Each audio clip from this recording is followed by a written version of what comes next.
చాలా క్లియర్గా police department వాళ్ళు చెప్పారు. ఏదైతే ఆ విలేజ్ ఉందో, రెంటపల్లి విలేజ్ ఉందో, ఆ విలేజ్ చాలా ఆ నేరో రోడ్డు, అంటే వాళ్ళ ఇంటికి వెళ్ళే రోడ్డు 10 అడుగుల రోడ్డు, వెళ్ళడం రావడం కూడా ఎంట్రీ ఎగ్జిట్ ఒకే రోడ్లో ఉంటాయి. కాబట్టి ఒక Z+ సెక్యూరిటీ అనే వ్యక్తికి మేము సెక్యూరిటీ ఇచ్చేటప్పుడు మీరు ఎక్కువ మందిని మొబిలైజ్ చేసి తీసుకొచ్చినప్పుడు 30,000 40,000 మందిని తీసుకొచ్చేటప్పుడు ఇబ్బంది కలుగుతుంది. సో అటువంటి సందర్భంలో మేము కొంచెం ఇబ్బంది పడతాం. కాబట్టి మీరు అన్ని వెహికల్స్ కాదు, మీ క్యాన్వాయ్తో పాటు ఒక 3 వెహికల్స్ ప్లస్ ఒక 100 మంది మీరు నిజంగా అతను పరామర్శించాలనుకుంటే ఈ రకంగా పరామర్శించండి అని ఎస్పీ గారు, సాక్షాత్ ఎస్పీ పల్నాడు ప్రెస్ మీట్ పెట్టారు. వాళ్ళకి నోటీసులు కూడా ఇచ్చున్నారు. చుట్టుపక్కల కాన్స్టిట్యున్సీస్ నుంచి ఇప్పుడు నరసరావుపేట, గుంటూరు, మాచర్ల ఇటువంటి నియోజకవర్గాల నుంచి, పల్నాడు ఇటువంటి నియోజకవర్గాలన్నిటి నుంచి కూడా మొబిలైజ్ చేయడానికి ప్రయత్నం చేస్తున్నారన్న సంగతి రిపోర్ట్స్ వచ్చి వాళ్ళందరినీ కూడా రిక్వెస్ట్ చేసుకున్నారు. ఇలా ఇబ్బందులు కలుగుతాయని చాలా క్లియర్గా చెప్పారు. అయినప్పటికీ కూడా అతను స్టార్ట్ అవ్వడం ఇంచుమించుగా ఒక 10:30 ఆ టైంకి స్టార్ట్ అయితే ఎత్తి కొడితే 80 కిలోమీటర్లు, ఒక 2 hours వేసుకున్న 2 hours అవుతుంది. కానీ ఆ విలేజ్ వెళ్ళేదానికి కావాలని దారి పొడుగున వాళ్ళ కార్యకర్తల్ని పెట్టుకొని, అంటే అతను బల నిరూపణకి చూసుకోవడానికి దాని మధ్యలో ఒక రెచ్చగొడుతూ, జనాల్ని రెచ్చగొడుతూ వాళ్ళ తాలూకా ఆ ర్యాలీ ఎలా జరిగిందో మీరు అందరూ కూడా చూశారు. అరౌండ్ 3:30కి ఇంచుమించుగా అక్కడికి రీచ్ అయ్యే పరిస్థితి కనిపించింది. అంటే నేను ఇక్కడ ఏమంటానంటే, ఇక్కడ చాలా యాంగిల్స్ నుంచి మనం ఆలోచించాలండి. జగన్మోహన్ అదే పరిస్థితుల్లో మనకి గుంటూరు జిల్లాకి సంబంధించి మనకి పత్తిపాడు కాన్స్టిట్యున్సీకి సంబంధించిన సింగయ్య అని ఒక వ్యక్తి, అతను ప్లంబర్, అతని వ్యక్తి జగన్మోహన్ రెడ్డి వాళ్ళ పార్టీ కార్యకర్త, సింపథైజర్. అతను ఆ ర్యాలీలో పాల్గొని ఒక వెహికల్ హిట్ ఇచ్చేస్తే ఆ వెహికల్ కూడా ఆపలేదు సరికదా, అతన్ని పక్కకి లాగేసే పరిస్థితి. అక్కడ మా డిపార్ట్మెంట్ వాళ్ళు చూసి 108 ఎక్కించి జీజీహెచ్కి అక్కడ గుంటూరు హాస్పిటల్, గవర్నమెంట్ హాస్పిటల్కి తీసుకెళ్తే అక్కడికి వెళ్ళిన తర్వాత చనిపోయిన పరిస్థితి. అంటే ఇక్కడ ఒక్క విషయం మాట్లాడుతున్నానండి. సంవత్సరం ముందు చనిపోయిన నాగమల్లేశ్వరరావుని పరామర్శించడానికి వెళ్తూ అప్పటికప్పుడు అతను క్యాన్వాయ్ గుద్దిన ఒక దళితుడికి చనిపోతే కనీసం దాని మీద ఖండించిన పరిస్థితి కాదు కదా, కనీసం పరామర్శిస్తున్నట్టు కానీ ఎటువంటి దాని మీద ఎటువంటి ఒక వాయిస్ కూడా రాలేని పరిస్థితి. కనీసం క్యాన్వాయ్ ఆపలేదు. అరే, సంవత్సరం ముందు చనిపోయిన వ్యక్తిని పరామర్శించడానికి వెళ్తున్నప్పుడు అప్పటికప్పుడు ప్రాణం పోయి, రోడ్డు మీద ప్రాణం పోయింది. కనీసం అతను కనుక వెంటనే తీసుకెళ్ళి హాస్పిటల్లో జాయిన్ చేస్తుంటే అతను బతికేవాడేమో. హిట్ ఇచ్చిన పక్కకు లాగేసే పరిస్థితి. మళ్ళీ పోలీసులు చూసుకుని వాళ్ళని 108లోకి తీసుకెళ్తే అక్కడ చనిపోయిన పరిస్థితి. అంటే ఒక ప్రాణానికి విలువ లేదు, పోయిన ప్రాణం మీద రాజకీయం చేస్తున్నాడు. ఇక్కడ క్లియర్గా మనం అర్థం చేసుకోవాలి అతని తాలూకా సైకో మెంటాలిటీ. మేము పదే ఇంతకు ముందు అతను అధికారంలో ఉండేటప్పుడు సైకో అంటే చాలామంది మమ్మల్ని తిట్టారు.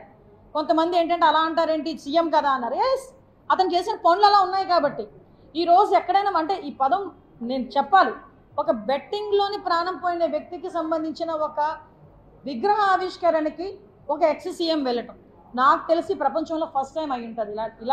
ఇలాంటి సంఘటన ప్రపంచంలోనే ఫస్ట్ టైం అయి ఉంటుంది నాకు తెలిసి. అంటే ఒకసారి మనం ఎటువైపు వెళ్ళిపోతున్నాం అనేది ఒకసారి క్లియర్గా చూసుకోవాలి.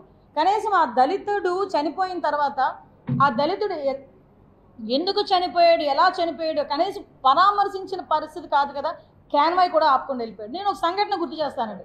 కందుకూరులోని ఇలాంటి సంఘటనే మేము ప్రతిపక్షంలో ఉన్నప్పుడు జరిగితే, ఒక స్టాంపేడ్ జరిగితే ఇమీడియట్గా మీటింగ్ ఆపేసి ఆ కుటుంబాలందరినీ పరామర్శించుకొని వాళ్ళకి ఎక్స్గ్రేషియా ఇచ్చి, ఆ పార్టీ తరపున ఎక్స్గ్రేషియా ఇచ్చి మళ్ళీ మీటింగ్ అక్కడ పెట్టకుండా నెక్స్ట్ కావలికి మీటింగ్ వెళ్ళిన పరిస్థితి కూడా మనకు తెలుసు.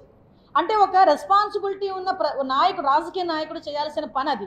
కానీ ఇర్రెస్పాన్సిబుల్ రాజకీయ నాయకుడు శవాల మీదే రాజకీయం చేయాలనుకునేవాడు ఇలాంటి పరిస్థితుల్లో జగన్మోహన్ రెడ్డి పనిచేస్తున్నాడు అంటేనే చంద్రబాబు నాయుడు గారి ప్రభుత్వం మోసం చేస్తుంది అని రోడ్డెక్కి చెప్తున్నారు అనేటిది మనకు స్పష్టం అవుతా ఉంది. అలాగే గతంలో మనం చూసుకున్నాం, ఇన్ని మాట్లాడుతున్నారు కదా టీడీపీ వాళ్ళు. చంద్రబాబు నాయుడు గారు గతంలో మరి పుష్కరాల టైంలో మనం చూసాము. అక్కడికి వెళ్ళినప్పుడు పుష్కరాల్లో, గోదావరి పుష్కరాల్లో వెళ్ళినప్పుడు అక్కడికి దాదాపు ఎంతమంది అండి, 29 మంది చనిపోయారు పుష్కరాల్లో భాగంగా. తనకున్నటువంటి ప్రచార యావలో భాగంగా 29 మందిని బలికొన్నారు ఆ కార్యక్రమంలో.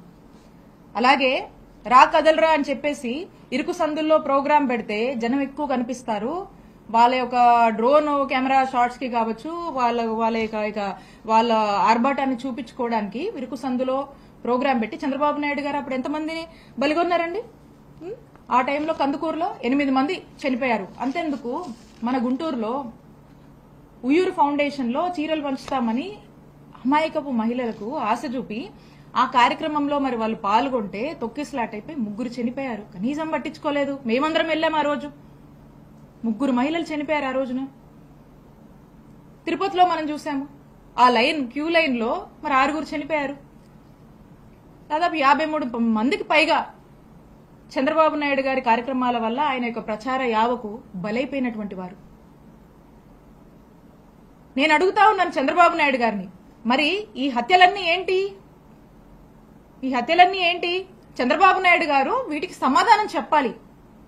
ఖచ్చితంగా వీటికి సమాధానం చెప్పాలి.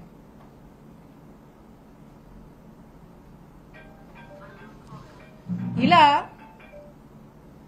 ఇక వీళ్ళు ఈ వస్తున్నటువంటి ప్రజల్లో పెరుగుతున్నటువంటి వైఎస్ఆర్ కాంగ్రెస్ పార్టీ పట్ల మద్దతును ఒక ఈర్షతో, ఒక ఫ్రస్ట్రేషన్తో, ఒక ఇండైజెషన్ ఫ్యాక్టర్గా ఈరోజు వాళ్ళకి మారింది.